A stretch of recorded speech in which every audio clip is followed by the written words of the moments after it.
So we're back. We're going to look at lesson 25-3. Hopefully your homework went okay last night. The only question I anticipated you having trouble on was maybe the last one. Explain why the product of x minus 3 squared and x plus 3 times x minus 3 might have different number of terms. Hopefully you saw that one was the product, or was the difference of two squares. So the center terms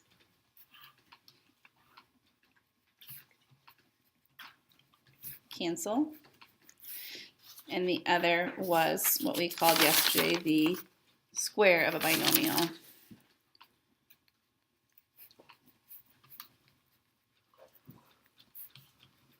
So the center term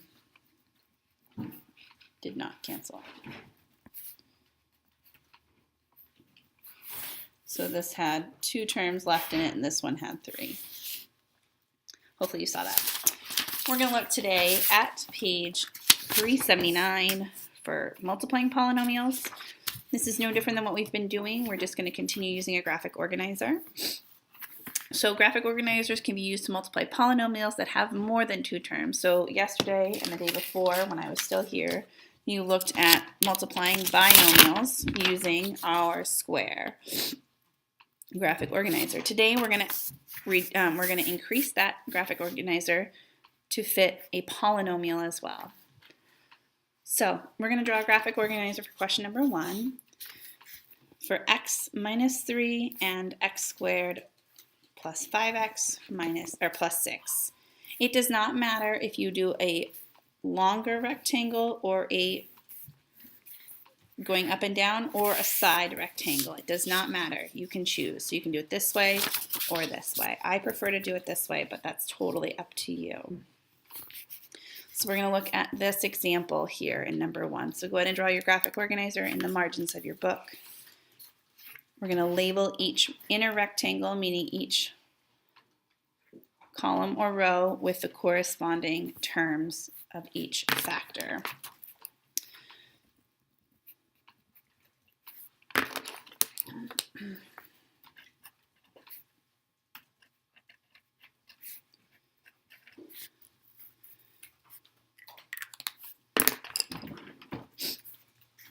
So x times x squared gives me x cubed.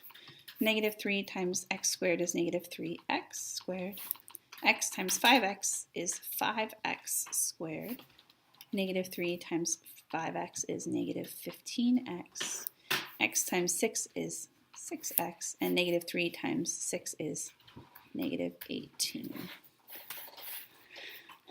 So I now need to write out all my terms. I always start with the highest degree term. So I'm going to use x cubed. Then I go to my next highest degree, which is negative 3x squared and positive 5x squared. Then I go to my next degree of negative 15x, positive 6x, and my lowest degree or constant of negative 18. I can simplify by combining like terms. So x cubed doesn't have anybody to go with.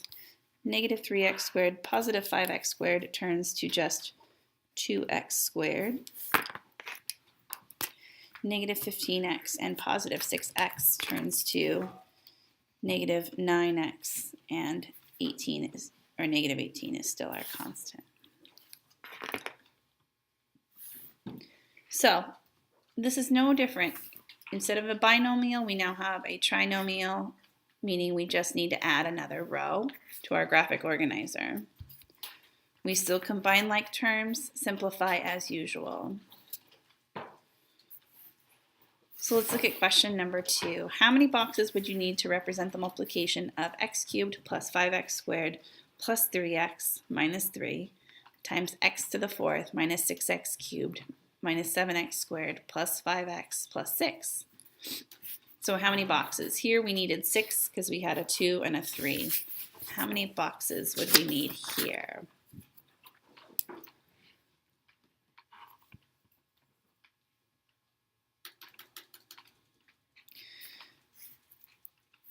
I said 20 boxes.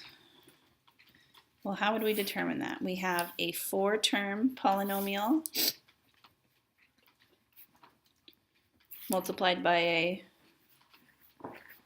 5-term polynomial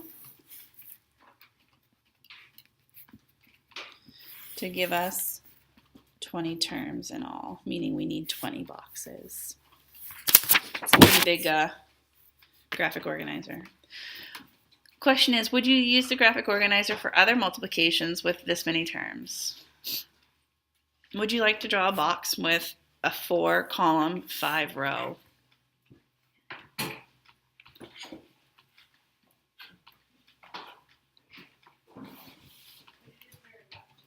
Not necessarily, but I think that this keeps things organized. These graphic organizers are a big help. When I was in school, we didn't use the graphic organizers. We used this method below, the distributive property. So we're going to look at that, and you're going to realize that graphic organizer is incredibly helpful. So the distributive property can be used to multiply any polynomial by another. You multiply each term in the first polynomial by each term in the second polynomial. This is how your parents and I learned how to multiply. See all those arrows? Not as much fun as the box. So let's look. Do x times x. That's our first product. We get x squared. Our second product is x times 5 for 5x. Not too bad. Let's look here.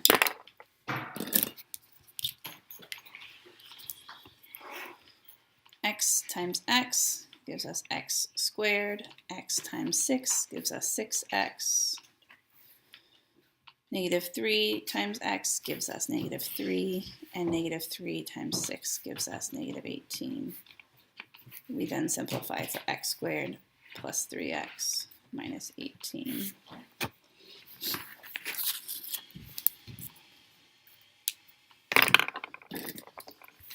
X times 3x squared gives us 3x to the third. X times negative x gives us negative x squared. X times negative 1 gives us negative x. 7 times 3x squared gives us 21x squared. 7 times negative x gives us negative 7x. And 7 times negative 1 gives us negative 7. Are you bored yet? I would hope so. I think that this method is a lot less organized. In fact, if you forget to draw an arrow, you'll forget to multiply.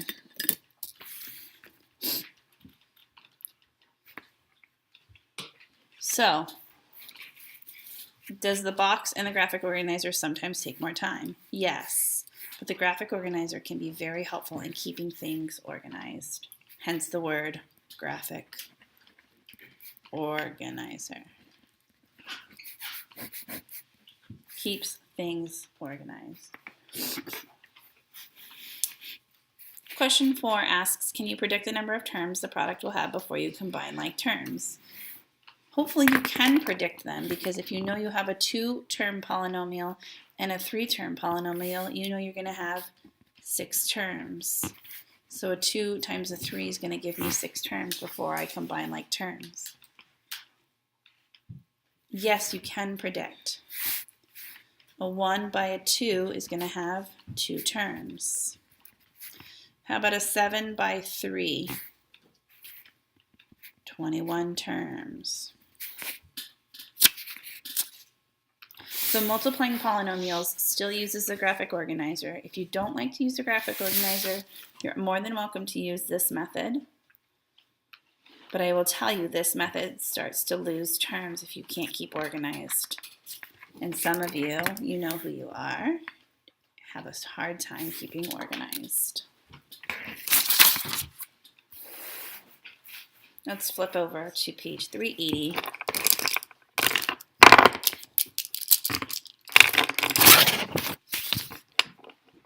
So are all of the answers in item 3 polynomials? Yes. All have whole number exponents, right? So why will the product of two polynomials always be a polynomial?